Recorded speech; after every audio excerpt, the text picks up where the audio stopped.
আমি আমার রবের সাথে মিলিত হয়ে, আমার রবদানকারী আদম নূরের রবের সাথে মিলিত হয়ে, আদমের জ্ঞান আদম নূরের রব হইতে আমার রবে আসুক, আদম নূরের রব হইতে আমি বক্তব্য দিচ্ছি। বিসমিল্লাহির রহমানির রহিম। সকল প্রশংসা সেই মহান আল্লাহ পাকের, যিনি আমাদের সেই আদি পিতাকে সৃজন করে তার নিজ ভাণ্ড থেকে ফুৎকারে আত্মা দিয়ে জীবিত করেছিলেন, আর জীবিত হয়ে যায় সঙ্গে সঙ্গে বলে উঠেছিলেন আলহামদুলিল্লাহ।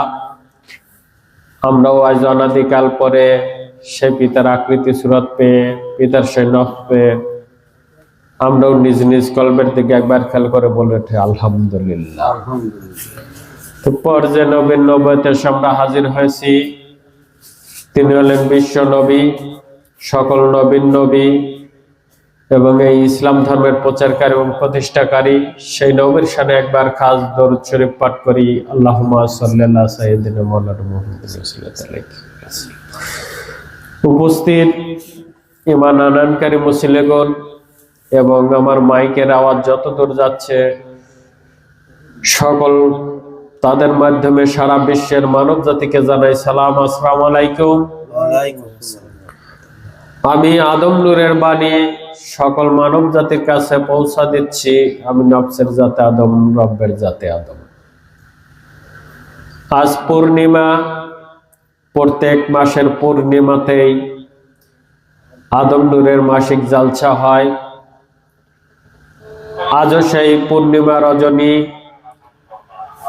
আদম নূরের তরফ হতে সেই মাহফিল অনুষ্ঠিত হচ্ছে। আর এই মাহফিলের ভিতর দিয়ে, এই আলোচনার ভিতর দিয়ে আমার মুর্শিদ পাক হযরত আমির আলী আত্মসত্তায় বেলায়েতি আদম নূরী, তিনি যেরকম সারা বিশ্বের মানব জাতির কাছে এই দ্বীনি ধর্মের সত্য তুলে ধরেছেন, এই আল কোরআনের সত্য তুলে ধরেছেন, ঠিক আমরাও যারা এখানে সেই বক্তব্য করি বা আলোচনা রাখি আদম নূরের তরফ হতে, আমরাও সেই কোরআনের সত্য নিয়েই আলোচনা করি। এই দ্বীনি ধর্মের বা বিশ্ব নবীর কে নিয়েই আলোচনা করি। সকল কিছুই সেই সত্য নিয়েই আলোচনা করা হয়। হয়তো আমরা পৃথিবীতে গত ভাবে সেই কোরআনের আলেম হাফেজ এগুলো হয়তো না, কিন্তু আমরা যাহা বলি হয়তো কোরআনের সেই আয়াতের বলে বা কোরআনের সেই আরবিতে আয়াত বলে সেই সত্য সেভাবে বলতে পারি না, কিন্তু আমরা যেগুলো বাংলাতে বলি, যে জিনিসগুলো এই মাইক বা ইউটিউবের মাধ্যমে সারা বিশ্বের মানব জাতিকে জানাই, এ সকল কিছুই হলো সেই কোরআনের সত্য, এই মানবের সত্য। এই কোরআন, এই একটু আগেই আমাদের প্রথম আলেম ভাই যে বক্তব্য রাখলেন যে এই কোরআনে কোনো সন্দেহ নাই, মানে কোনোই সন্দেহ করা যাবে না, কোনো ভুল টুল কোনো কিছুই নাই এই কোরআনে। তাহলে এই কোরআন এমন একটা জিনিস যাকে কোনো সন্দেহ করা যাবে না, কোনো সন্দেহ করা যাবে না। আর এই কোরআনের ভিতরেই সকল সত্য লুকায়িত আছে। আজ পৃথিবীতে এই কোরআনের ভিতরই আজ বিভিন্ন তরিক, বিভিন্ন নামের মানুষ চলছে এই কোরআনকে নিয়ে। কিন্তু কোরআনকে এত ধর্ম বা এত ধর্মের মানুষের জন্য ধর্ম এনেছে, না কোরআন একটি পথের জন্য ধর্ম এনেছে? এই কোরআনের মধ্যে কেন এত তরিক, কেন এত পথ? কোরআন কি এত পথের দিশা দিয়েছে? কোরআন কি এই এত পথের রাস্তা দিয়েছে? না, কোরআন একটি পথের রাস্তা দিয়েছে, হেদিনাস সিরাতাল মুস্তাকিম, তোমরা সরল সোজা পথে চলো। না কি বলেছে? কি বলেছে? এটা দ্বীনি ধর্ম, আর এই দ্বীনি ধর্মের মূল কিতাব আল কোরআন।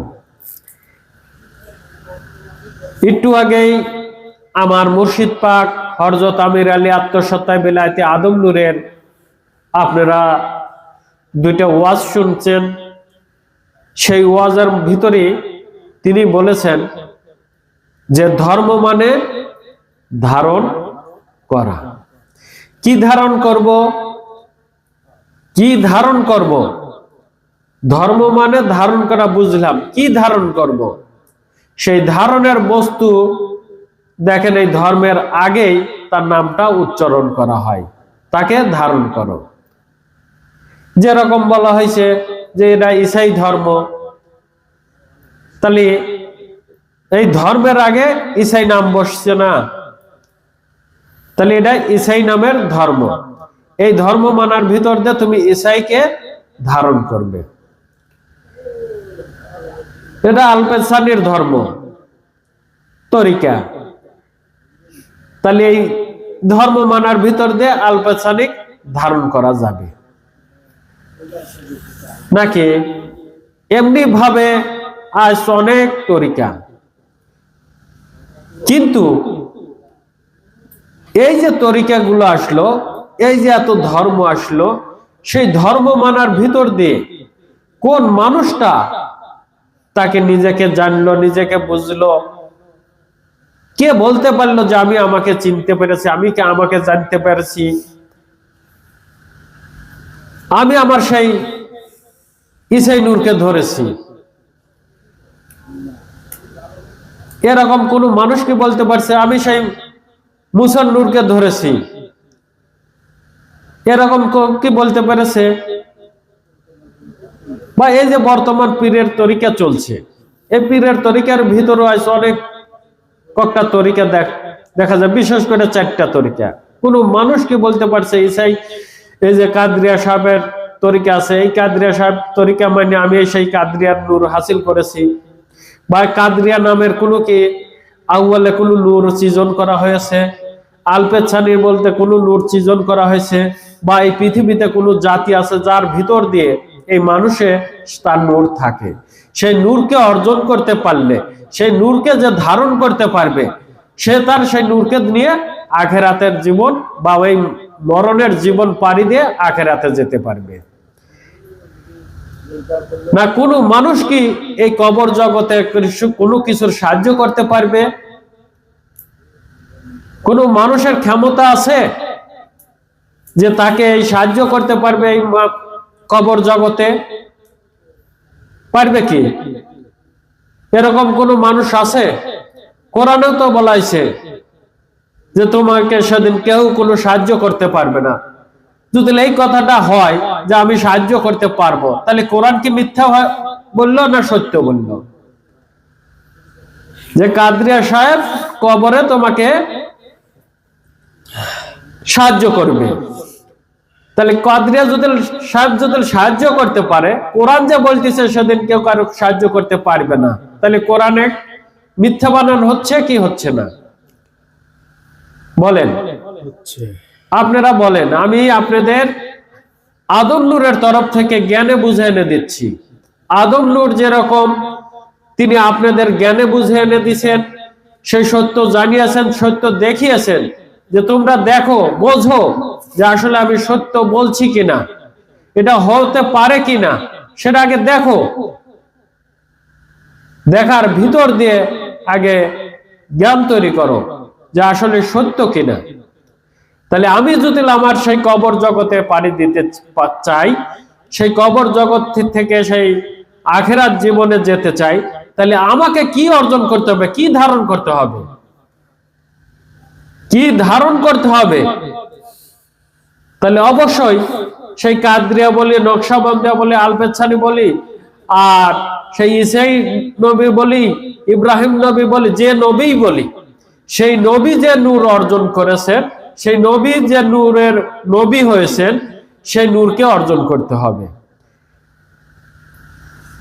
নাকি সেই নূরকে অর্জন করলে সেই ওই নূরের দ্বারা সেই কবর জগৎ পাড়ি দিতে পারবে। যেরকম আমার মুর্শিদ পাক হযরত আমির আলী আত্মসত্তায় বিলাতে আদম নূরেও বলেছেন, আমি তোমাকে সাহায্য করব না, কিন্তু আবার করব।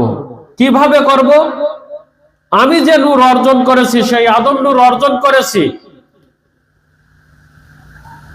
সেই আদম নূরের যদি তুমি সেই ধরতে পারো, সেই আদম নূরকে তোমার নিজের করে নিয়ে যদি মরতে পারো, কবর জগতে যেতে পারো, তাহলে এই নূরের দ্বারা তুমি সেই কবর জগৎ পাড়ি দিতে পারবে, নইলে কখনোই সম্ভব হবে না। এই সিজ্জিনের জীবনেই যেই শেষ, তোমার বলতে আর কোনো কিছুই থাকবে না। নাকি না কোনটা বলা হয়েছে? যেরকম আমি বলতে কোনো কিছুই ছিলাম না, এই মানুষ বলতে কোনো কিছুই ছিল না, আবার এই মানুষকে আনা হয়েছে। মায়ের ভিতর দিয়ে আমার জন্ম,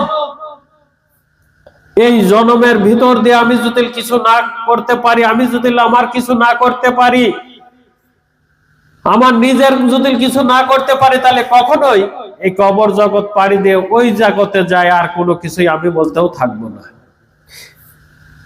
এই কবর জগৎ পর্যন্ত শেষ হয়ে যাবে আমার জীবন। এই আদম নূর যতদিন আমার ভিতর থাকবে, ততদিন আমি এই মানব জন্মে আছি। যখনই আমার ভিতর থেকে এই মানব আত্মা বা আদম নূর বা আদম নফসি চলে যাবে, তখনই আমাকে দেখেন কতটুকু টাইমে এই পৃথিবীতে রাখবে, কতটুক টাইম। সকল কিছুই তো আমার ভিতরে থাকে না, থাকে না? হাত বলি, পা বলি, সকল কিছুই তো থাকে, শুধু একটা জিনিস থাকে না। আপনার হাত কেটে ফেলান, পা কেটে ফেলান, চোখ তুলে ফেলান, দুইটা পা কেটে ফেলান, তারপরও কি আপনাকে কবরে দিবে? দিবে কি? দিবে না।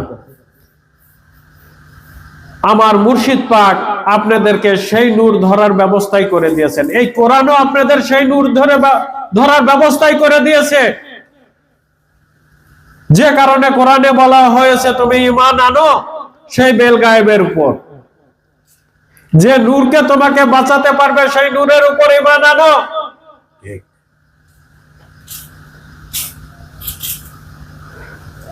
তুমি স্বীয় দ্বীনের ইবাদত করো, তুমি স্বীয় রবের ইবাদত করো, তুমি আকিমুস সালাত কায়েম করো। কোরআনে এগুলো বলে নাই? তাহলে তোমাদের সেই পরিচয় কি? কাদরিয়া সাহেবের সুরত কি? নকশবন্দিয়ার সুরত কি? আলবেছানির সুরত কি?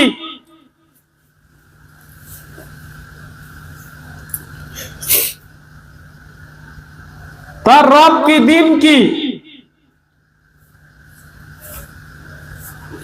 আজও তো পর্যন্ত পেলাম না যে নকশবন্দিয়ার রব বলতে এই, দিন বলতে এই, আলবেছানির রব বলতে এই, দিন বলতে এই।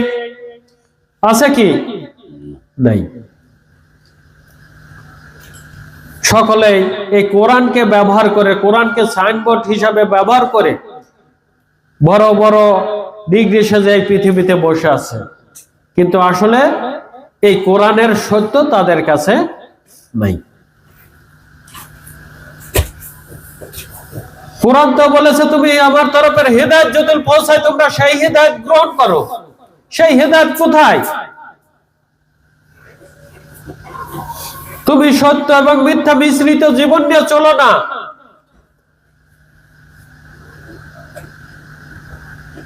তুমি মিথ্যা বলো না, অসৎ করো না, সুদ ঘুষ খানো, পরনিন্দা করো না, বলা নাই? বলা আছে তো। তাহলে সেই কোরআনের মানুষ, সেই কোরআনের জিন্দেগি কই? যে আমি আমার হাতকে বাঁচাই, আমি আমার পাকে বাঁচাই, এরকম জ্ঞান, এরকম বুদ্ধি কেউ কি দেয়? খালি কয় কি যে নামাজ পড়ো, আসো নামাজ পড়ি, নাকি বলে? আর কালেকশনে জালসা হলেই মাইক নিয়ে নামে যায়, বলে দান করলেই জান্নাত, দান করলেই এটা পাবে ওটা পাবে, নবীর সাথে জান্নাতে যাবে, না কি বলা হয়? কি বলা হয়? কোরআন কি এগুলো বলেছে? কোন জায়গা আছে?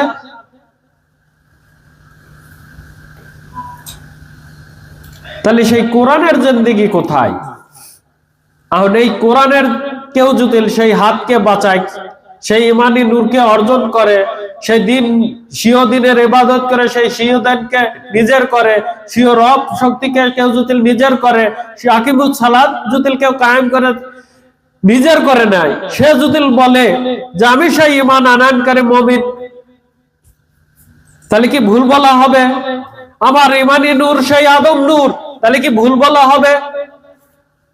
আমি আমার সেই স্বীয় দিনে স্বীয় রবের ইবাদত করেছি, আমার রব শক্তি বলতে এই রব, আমি সেই আদম নূরের রব দ্বারা কথা বলতেছি।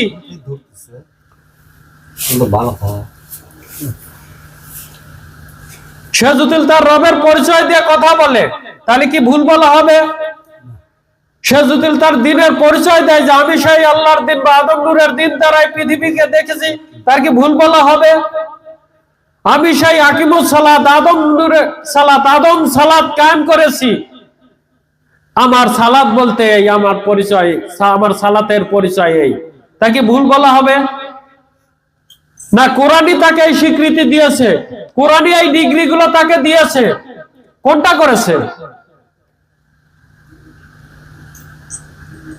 কোরআন বলেছে স্বীয় দিনের ইবাদত করো। কোন মানুষ যদি তার সেই স্বীয় রবের ইবাদত করে, সেই রব শক্তিকে ধরে, সে যদি বলে যে আমি সেই আমার রব শক্তি এই, তার পরিচয় দেয় যে আমি সেই আল্লাহর রব দ্বারা কথা বলতেছি বা আদম নূরের রব দ্বারা কথা বলতেছি, তাহলে কি ভুল ভুল বলা হলো? না কোরআনই তাকে বলতে বলা হয়েছে।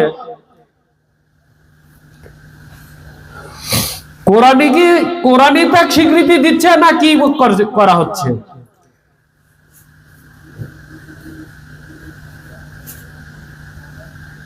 তুমি অপবিত্র অবস্থায় সালাতের ধারের কাছেও যাও না, না কি বলা হয়েছে? আজ দেখেন কোন মানুষটা সেই অপবিত্র ছেড়ে দিয়েছে, যে আমি সুদ ঘুষ খাই না, মিথ্যা বলি না, অসৎ করি না, গীবত করি না, আছে কি? কিন্তু মসজিদ ভরা আলেম, না কি আছে? তুমি পবিত্র গুণ অর্জন করো, কি বলা হয়েছে? কোরআনে বলা হয়েছে না যে তুমি পবিত্র গুণে গুণান্বিত হও, না কি বলা হয়েছে?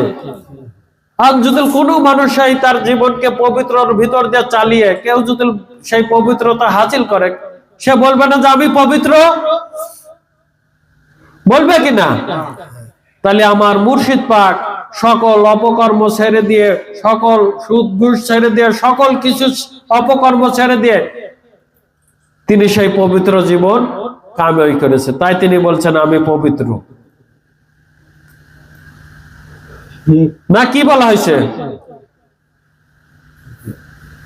কোরআন বলেছে স্বীয় দিনের ইবাদত করো, আমার মুর্শিদ পাক তার সেই স্বীয় দিনের ইবাদত করার ভিতর দিয়ে তার সেই দিনকে চিনে জেনে ফেলেছে, নিজের করে ফেলেছে, তাই তিনি বলেছেন যে আমি সেই আল্লাহ মাহন বাইয়ান, আল্লাহর রব দ্বারা কথা বলি।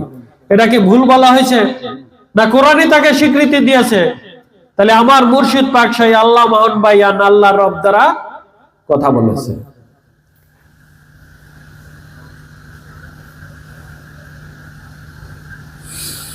স্বীয় দিনে ইবাদত করো, আমার মুর্শিদ পাক সেই কোরআনের সেই দিন কোন দিন? ওই যে বেল গায়েবের ভিতর যে ইমানি নূর থাকে, সেই নূরের দিন কায়েম করে বলেছেন, আমি আমার সেই দিনের পরিচয় দিলাম, আমি সেই আল্লাহর নূর বা আদম নূরের দিন দ্বারা দেখি। আর কেউ পেরেছে? তাহলে এই কোরআনকে জুতিল কেহ বাস্তবায়ন করে, এই কোরআনের হুকুম হাকাম জুতিল কেহ মানে, কোরআনের যে নিষেধ করা হয়েছে যেগুলো, সেগুলো জুতিল মেনে চলে, তাহলে একমাত্র সেই আদম নূরের মুর্শিদি করেছেন। সুবহানাল্লাহ। তাই তিনি তার পরিচয় দিয়ে, তার সত্য দিয়ে এই পৃথিবীর মানব জাতির কাছে খাড়া হয়েছেন। সেই সত্য নিয়ে সারা বিশ্বের মানব জাতির কাছে খাড়া হয়েছেন। আজ দেখেন কোরআনের ভিতর যেরকম এত তরিক, এত নিয়ে আসা হয়েছে, আজ আদম নূরের ভিতরও দেখেন অনেক জায়গায় এরকম অনেক কিছু তৈরি করা হয়েছে। অনেক কিছু তৈরি করা হয়েছে, কিন্তু আদম নূর যতদিন ছিল ততদিন কি ছিল? ছিল কি? আদম নূরের কোন জায়গায় কোন দরবার খোলা হয় নাই।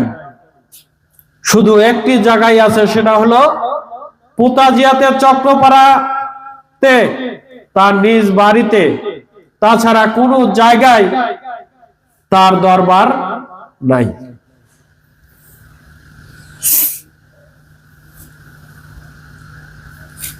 তার এক জায়গাতে অনুষ্ঠান হয়, তার একই জায়গা থেকে সত্য প্রচার করা হয়,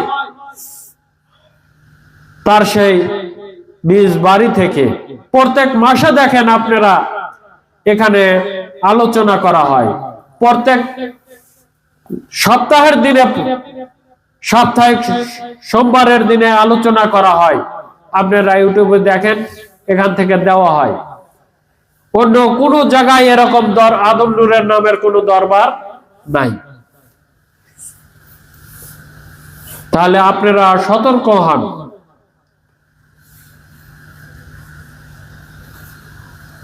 আজ অনেক জায়গায় আদম নূরের সাইনবোর্ড খাড়া করে অনেক জায়গায় দরবার খুলবে, বলবে যে আমাকে এটা দিচ্ছে, আমাকে ওটা দিচ্ছে। আসলে কোনোটাই কাউকে দেয় নাই। আদম নূর যাকে যেটা দিয়েছে তার ভিডিও দেখলেই বুঝতে পারবেন কাকে কি নির্দেশ দিয়েছেন, কাকে কি করার হুকুম দিয়েছেন, তার সকল কিছুই তার ভিডিওর মধ্যে পেয়ে যাবেন। কার কি দায়িত্ব, কার কি করবে, সকল কিছুই দেওয়া আছে।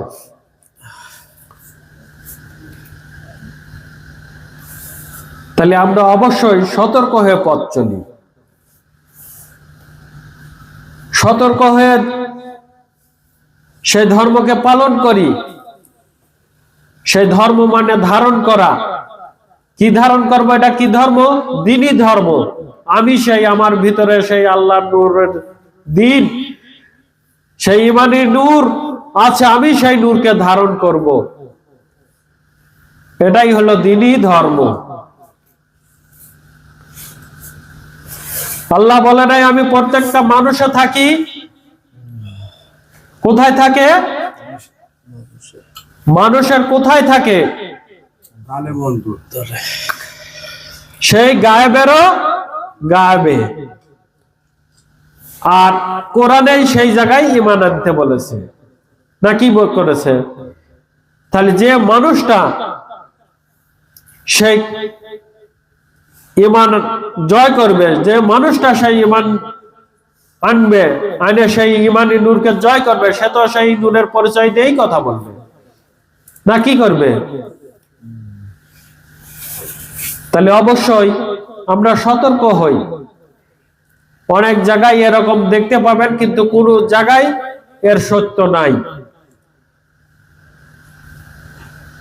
সব ভুয়া নামের দরবার খুলে বসে আছে।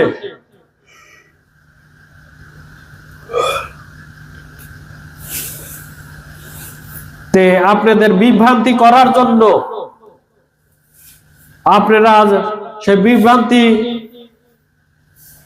দেওয়ার জন্য আদম নূরের সাইনবোর্ড অনেকেই ব্যবহার করবে, আদম নূরের দরবার নামে অনেকেই চালিয়ে দিবে, বলবে আমি আদম নূরের হেদায়েতি বলেই আমাকে এইটা দিছে, আমাকে ওইটা দিছে, এই বলে আপনাদের সামনে কথা বলবে। আসলে কোনো কিছুই আদম নূরের মুর্শিদ দেয় নাই। দিলে তার ভিডিওর মধ্যে দেখেন, তাহলে ইনশাল্লাহ বুঝতে পারবেন যে তারা ভুল বলতেছে কি মিথ্যা বলতেছে। নাকি তারা ভুল বলতেছে কি মিথ্যা বলতেছে? কোরআনেও বলা আছে, তারাও সেদিন বলবে যে আমরা ঈমান আনয়ন করেছিলাম। তাহলে এরকম আদম নূরের কাছে হেদায়েত নিলেই যে ঈমানদার হয়ে গেছে তা না, ঈমানের পথ ধরে চলতে হয়, ঈমানের সার্টিফিকেট গ্রহণ করতে হয়। নাকি যে সেই ঈমানের সার্টিফিকেট গ্রহণ করে তার পরিচয় এমনি করা যায়। স্কুলে অনেকেই লেখাপড়া করে না, যে পাস করে তার জন্য সার্টিফিকেট আসে, যে পাস করে না ফেল করে তার কি সার্টিফিকেট আসে? আসে কি? পৃথিবীগত ভাবে দেখেন যে যে মেট্রিকে পাস পরীক্ষা দিল, যে পাস করলো তার সার্টিফিকেট আসে, যে ফেল করলো তার সার্টিফিকেট আসবে না। ঠিক কোরআনের ধর্মের ভিতরে সেই সার্টিফিকেট আছে, যে সেই পাস করবে তার জন্যই সার্টিফিকেট আছে, যে ফেল করবে তার জন্য কোনো সার্টিফিকেট নাই। তা আমরা সচেতন হয়ে পথ চলে আমরা যারা সেই হেদায়েত গ্রহণ করেছি, অবশ্যই আমরা সেই ঈমান আনয়ন করে হয়েছি, হেদায়েত গ্রহণ করেছি, আমরা যাতে আমাদের সেই পবিত্রতার সহিত চলি, আমরা যাতে আমাদের সেই হাত পা চোখ সকল কিছুকেই সকল অন্যায় থেকে বিরত রাখি, আমরা আমাদের সেই পবিত্র গুণে গুণান্বিত হই, যাতে আমরাও বলতে পারি আমিও পবিত্র, আমিও সেই পবিত্র। আমার মুর্শিদ পাক এই শিক্ষাই দিয়েছেন, না কি দিয়েছেন? যে তুমিও সেই পবিত্রতা হাসিল করো, পবিত্রতার সহিত চলে অন্যায় অপরাধ ফেলে দিছো ইকরার নামার তওবার ভিতর দিয়ে, তুমি সেই হিদায়াত গ্রহণ করেছো, ঈমান আনয়ন করেছো, তুমি পবিত্র হয়েছো, তুমি এখন পথ চলে সেই পবিত্রতা কামাই করো। তুমি যাতে বলতে পারো যে আমি পবিত্র, আমি সেই ঈমান এনেছি, আমার ঈমানের নূর বলতে এই, আমার মুর্শিদ পাক যেরকম বলেছে সবাই যদি সেই পথে চলি, তাহলে অবশ্যই আমার মুর্শিদ পাক যেরকম একজন হয়ে বলেছে, আমরা হাজার হাজার মুখ হয়ে সেই সত্যগুলো জানাতে পারবো, যদি নিজেকে সত্য করতে পারি। আর যদি না পারি তাহলে মুখেই বলবো, কাজের কলমে কোনো কিছুই নাই, না থাকবে কি? কোনো কিছুই থাকবে না। তো যাই হোক, আমরা যাতে আমাদেরকে সতর্ক করে, আমরা যাতে আমাদের সেই পবিত্র সহিত চলি, আমরা যাতে আমাদের সেই হিদায়াতকে বাস্তবায়ন করি, আমরা যাতে আমাদের সেই কোরআনের মাফিক, কোরআনে যা হুকুম করেছে তা করি, কোরআনে যাহা নিষেধ করেছে তা ছেড়ে দেই, আরো পরিষ্কারের সহিত চলি, যাতে কোনো মানুষ আমাদের দেখে বলতে না পারে যে আদম নূরের অমুক হেদায়েতি মিথ্যা কথা বলে, অসৎ করে, ধোঁকা দেয়, ফাঁকি দেয়, এখন টাকা দিবার চায় দিল না, বাকি নিয়ে কালকে টাকা দিবার চায় 5 দিন পরে দিল, এরকম করে, এরকম যাতে কোনো মানুষ বলতে না পারে। আমরা আমাদের সেই পথগুলো ঠিক করি, নাকি? তাহলে অবশ্যই আমরা আমাদের সেই জায়গা পৌঁছাতে পারবো। আর যদি সেই জায়গা ঘাটতি করি, সে মিথ্যা অসৎ ধোঁকা ভাগের ভিতর চলে যায়, তাহলে ঠিক যেরকম হেদায়েতের সময় তোমার সেই পবিত্র বিছানা দিয়েছিল সেই বিছানা নষ্ট হয়ে যাবে, তুমি অপবিত্র হয়ে যাবে, আবার জাহান্নামী হয়ে যাবে,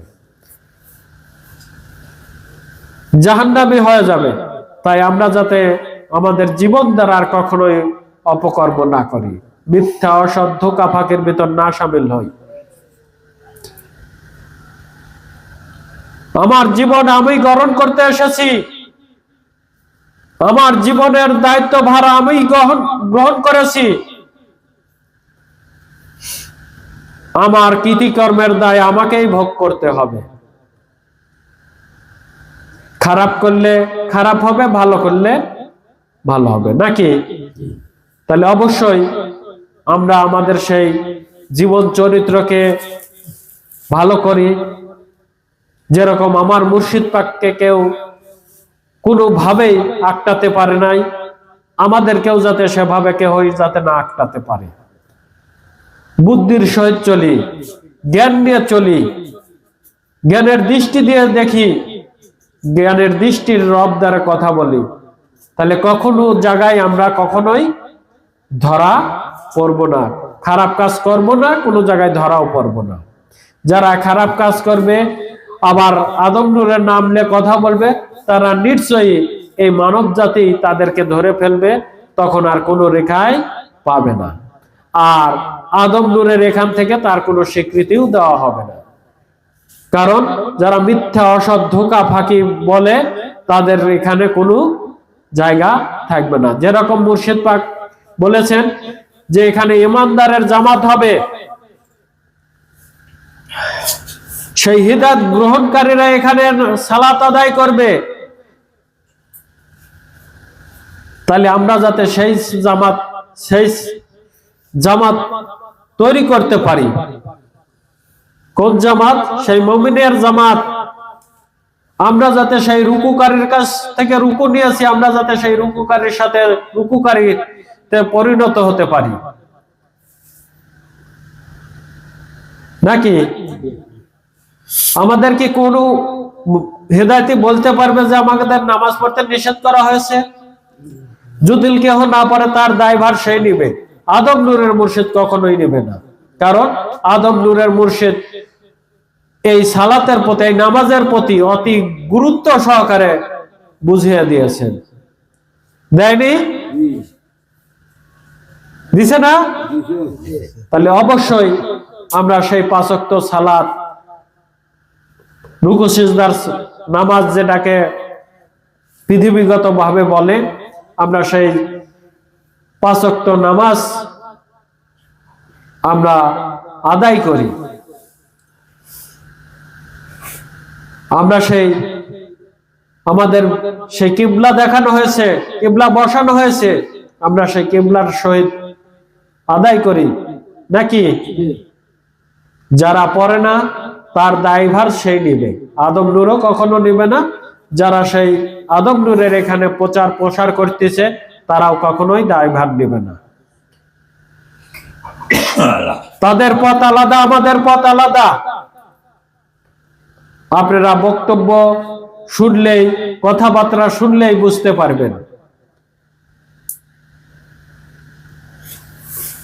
পারবেন, তাই আমরা যারা সেই হেদায়েত গ্রহণ করেছি অবশ্যই সতর্ক থাকি, সতর্কর সহিত চলি, জ্ঞানের সহিত চলি, জ্ঞানের দৃষ্টি দ্বারা দেখতে থাকি, আর আমরা সেই পবিত্র গুণে গুণান্বিত হই, পবিত্রর সহিত পবিত্রতা নিয়ে পথ চলি, আর আমরা সেই হেদায়েতকে বাস্তবায়ন করি। বাস্তবায়নের ভিতর দিয়ে আমরা যাতে সেই তহাকন্যা হরজতা জিনোয়ারা আমিরে আদম নূরের মহরত জীবন লাভ করতে পারি, সবাই বলে আমিন। এই বলেই আজকের বক্তব্য আমি এখানেই শেষ করছি। সুবহানাল্লাহ বিহামদিহি, সুবহানাল্লাহ আযীম। সবার প্রতি আমার সালাম, আসসালামু আলাইকুম।